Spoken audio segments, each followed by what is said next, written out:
चलिए भाई, मुनाफे की तैयारी की शुरुआत करते हैं। कल का एक बहुत ही रोमांचक दिन, भारी उतार चढ़ाव, बहुत कुछ हुआ है कल, लेकिन आज एक नए दिन की शुरुआत और कल के बैकअप पे कि क्या क्या वहाँ से आज भी प्ले आउट होंगी और ये हफ्ता अगले 2-3 दिन कैसे जाएंगे, इन सब पे डिस्कशन होगा, जिसमें पॉलिटिकल फॉर्मेशन क्या हो सकते हैं, मार्केट कैसे प्लेस्ड है, एफआईएस की क्या स्ट्रेटजी होगी, इन सब पे डिस्कशन होगा डिटेल में और आपको बेहतरीन तरीके से कैसे दिन ट्रेड करना ये समझाया जाएगा। अनुज, गुड मॉर्निंग।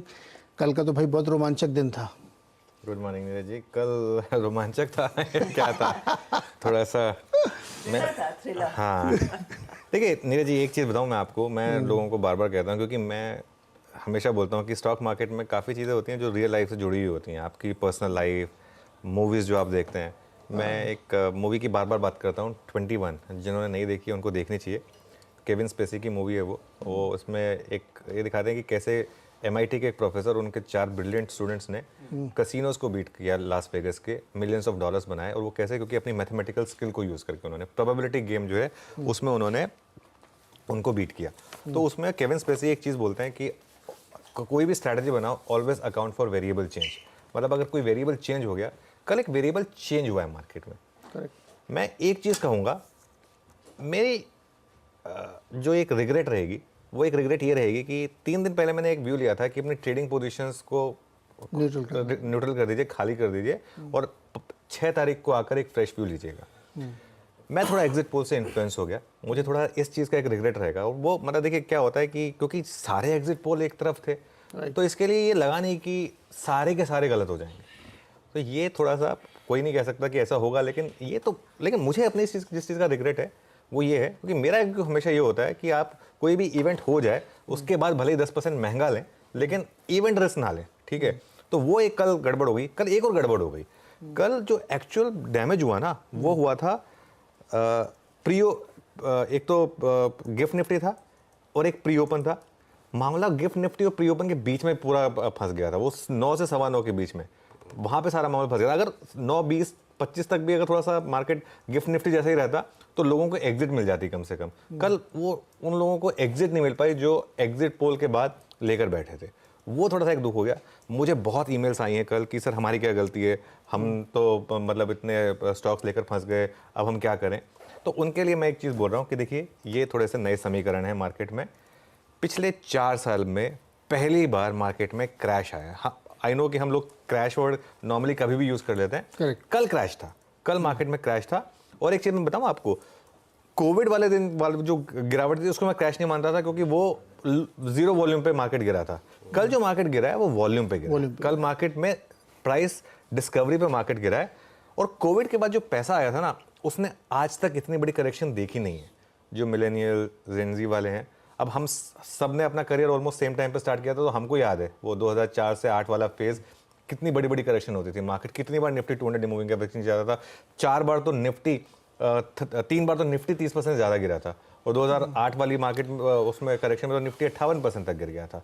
तो वो करेक्शन हमने देखी हैं। ये जो नया पैसा आया, इसने ये वाली करेक्शन नहीं देखी। इसके लिए इसको समझ में नहीं आ रहा कि करना क्या है हमको। वो इस चीज़ को आपको ध्यान रखना होगा। मैं एक चीज़ पहले स्पष्ट कर दूँ, जस्ट बिकॉज कुछ PSUs कल 20-25% गिर गए, कुछ मिड कैप्स कल बहुत ज़्यादा गिर गए, इस गलत फहमी में ना रहे कि बस एक ही दिन में वो करेक्शन खत्म हो गई। क्योंकि इनमें से काफ़ी स्टॉक्स हैं जो इतने ओवर वैल्यूड हैं, जिनके अंदर 2050 की अर्निंग्स प्राइस हैं, जिनके अंदर सिर्फ एक जिसे कहते हैं ना कि एक सिर्फ इसलिए भाग रहे थे क्योंकि एक मार्केट ने एक प्राइम मिनिस्टर के पर्सनल कॉन्फिडेंस पर इन स्टॉक्स में काफ़ी बेटिंग की हुई थी। तो उस चीज़ को आपको ध्यान में रखना है कि यहाँ से मिड कैप और स्मॉल कैप में थोड़ी करेक्शन आ सकती है। और ये भी हो सकता है कि कुछ टाइम के लिए आपको मोमेंटम स्टॉक से दूर रहना हो। लार्ज कैप स्टॉक्स, ये अब अगले 6 महीने में ना, अगले 6 महीने में दूध का दूध पानी का पानी होगा।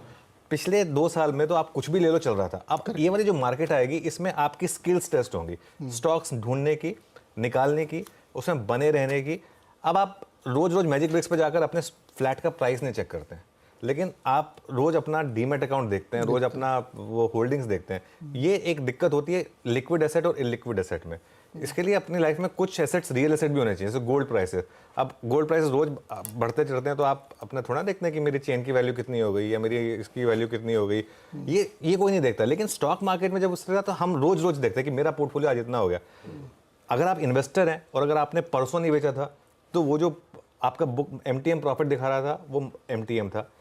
कल अगर आपने बेचा नहीं और अब ये आपने बने हुए उस इन्वेस्टमेंट में, तो कल का जो MTM लॉस है वो MTM है। जैसे वो विजय केडिया जी बोलते हैं ना कि my profit belongs to the market, and वो जो एक सिंपल एक चीज़ बोलते हैं, हाँ cash belongs to my bank, तो वो मतलब टू मी। तो उस चीज़ को आपको ध्यान में रखना है कि थोड़ा सा मार्केट यहाँ पर वॉलेटाइल रहेगा।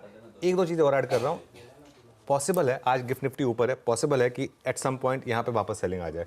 अभी क्योंकि पॉलिटिकल समीकरण थोड़े ऐसे बैठेंगे, अभी थोड़ा टाइम लगेगा इसमें, बहुत ज़्यादा जल्दबाजी मत करिए इस मार्केट में। अब कुछ टाइम के लिए भले ही चाहें तो थोड़ा सा मार्केट से दूर रहें, कोई टेंशन नहीं है। पॉसिबल है कि एक बार के लिए 200 डे मूविंग एवरेज भी टेस्ट हो। 200 डे मूविंग एवरेज है 21,095 पर, ये टेस्ट हो सकता है। क्या मार्केट फिर ऑल टाइम हाई लगाएगा, क्या मार्केट फिर वही निफ्टी 50,000 5 साल में जाएगा, उस पर मैं अभी भी इंटैक्ट हूँ। लेकिन ये जो फेज़ है ना, इस फेज़ में बहुत लोग, अगर आप डिसिप्लिन नहीं रहे तो मार्केट आपकी पूरी कैपिटल ले जाएगा। कल बहुत लोग मार्केट से मुझे लग रहा है काफ़ी टाइम के लिए या परमानेंटली बाहर हो गए कल की जो क्रैश आई, क्योंकि कल मार्केट ने बहुत लोगों को मौका नहीं दिया। स्पेशली अगर आप लेवरेज हैं, देखिए लेवरेज में क्या होता है, आप 20% मार्जिन देते हैं, 20% मार्जिन देते हैं, अगर स्टॉक 20-25% गिर गया तो आपका तो पूरा मार्जिन उड़ गया, मतलब 100% मार्जिन उड़ गया, कुछ बचा ही नहीं है उसमें। तो इसके लिए अगर आप लॉन्ग टर्म इन्वेस्टर हैं और अगर SIP इन्वेस्टर हैं तो घबराने की जरूरत नहीं है, प्रोवाइडेड अगर आपके पास सही स्टॉक्स हैं और आप जैसे निफ्टी ETF वगैरह में इन्वेस्ट करते हैं तो उसके हिसाब से। और एक आखिरी चीज़ मैं जोड़ रहा हूँ, और ये मैं अपने लिए कह रहा हूँ सबसे पहले, एक मार्केट का सबसे बड़ा सबक क्या है, कभी भी अपने आप को मार्केट से ऊपर मत समझो। मार्केट ये चीज़ें बीच बीच में करता रहता। कल मार्केट ना सबको ज़मीन पर लेकर आ गया, जिसके अंदर भी थोड़ा बहुत अहंकार है। वैसे मैं आज देख रहा था, अभी भी कुछ लोगों में थोड़ा सा एक अहंकार है कि हमारा नंबर फिर भी सही था, हमने सही से सही एग्जिट पोल किया, सबको धराशायी कर दिया हमने। और मतलब इतना होने के बाद भी अगर आप ये अहंकार रख रहे हैं ना, अहंकार सबका टूटता है, रावण का भी टूटा था। तो वो मतलब मेरे तो पर्सनल सीख है। मुझे लगता है कि पिछले 3-4 महीने में शायद मेरे अंदर भी थोड़ा सा एक मार्केट को लेकर एक एरोगेंस आ गया था, वो थोड़ा सा अब कम करने की ज़रूरत है, क्योंकि मार्केट किस करवट कब बैठ जाए ना किसी को नहीं पता चलता। मैं इसमें ये जोड़ना चाह रहा था, क्योंकि कल से कई लोग ये लिख रहे हैं। अभी थोड़ी देर पहले किसी ने मेरे को लिखा कि आपने 332 नंबर बोला था, मैंने ऑन एयर बोला भी था। तो आपको अपोलोजाइज करना चाहिए। मेरा नंबर गलत पड़ा, इसमें कोई शक नहीं है, लेकिन जिसका भी नंबर सही पड़ा है वो तुक्के के सिवा कुछ नहीं। मैं चैलेंज के साथ कह रहा हूँ, कोई दावा करके दिखा दे कि मैंने ये नंबर प्रेडिक्ट किया था इस एनालिसिस से।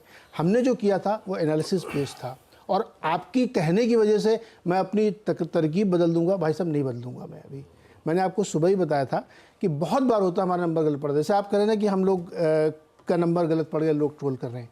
भाई साहब मैंने 20 चीज़ें आपको बताई, आपको वो याद नहीं, लेकिन ठीक है, हम एक्सक्यूज़ नहीं दे रहे हैं, ना हम रफू करने की कोशिश कर रहे हैं।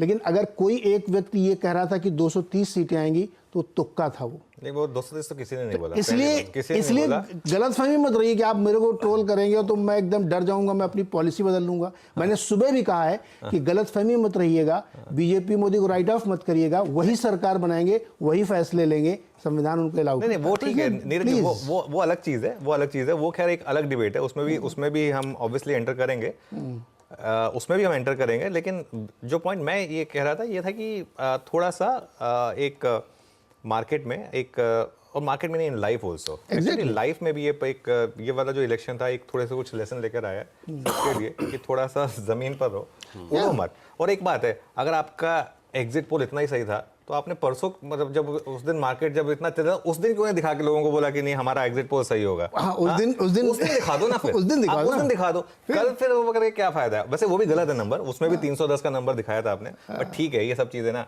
ये सब चीजें होती रहती हैं।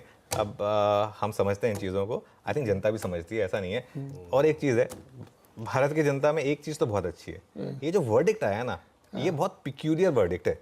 ये एक तरीके से वर्डिक्ट मोदी जी के फेवर में है, लेकिन एब्सोल्यूट पावर भी देने के फेवर में नहीं है। करेक्ट। एक वर्डिक्ट जो मार्केट ने दिया है कि भाई हम चाहते हैं कि प्राइम मिनिस्टर मोदी वापस आए, वो ही is the right man to lead the country, लेकिन क्या कुछ touch of arrogance, not just about the prime minister but मतलब ओवरऑल एक सरकार को लेकर, जो बाकी मिनिस्टर्स को लेकर जो हो गई थी, क्या वो थोड़ी सी कम करने की जरूरत है? ये भी एक मैसेज मेरे ख्याल से है यहाँ पर।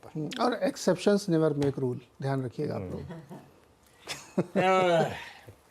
ये तो शो शुरू नहीं हुआ है और आप देख रहे हैं, ये तो पूरे हफ्ते चलेगा। अच्छा, लाइटर नोट कल हुआ बेसिकली ये था, मैंने खरीदा था रोम कॉम का टिकट, थिएटर वाले ने हॉरर लगा दी तो सब गड़बड़ा गया मामला। लेकिन चलिए बातचीत आगे कंटिन्यू करेंगे। एक काम करें, आज बुधवार के इस मुनाफे की तैयारी की शुरुआत इस वक्त की, आज सुबह की सबसे हॉटेस्ट हेडलाइंस के साथ।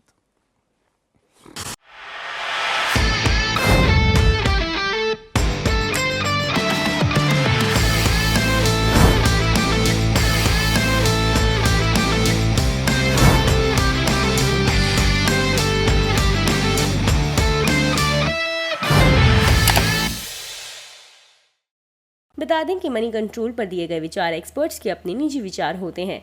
वेबसाइट या मैनेजमेंट इसके लिए उत्तरदायी नहीं है। यूजर्स को मनी कंट्रोल की सलाह है कि कोई भी निवेश निर्णय लेने से पहले सर्टिफाइड एक्सपर्ट की सलाह लें।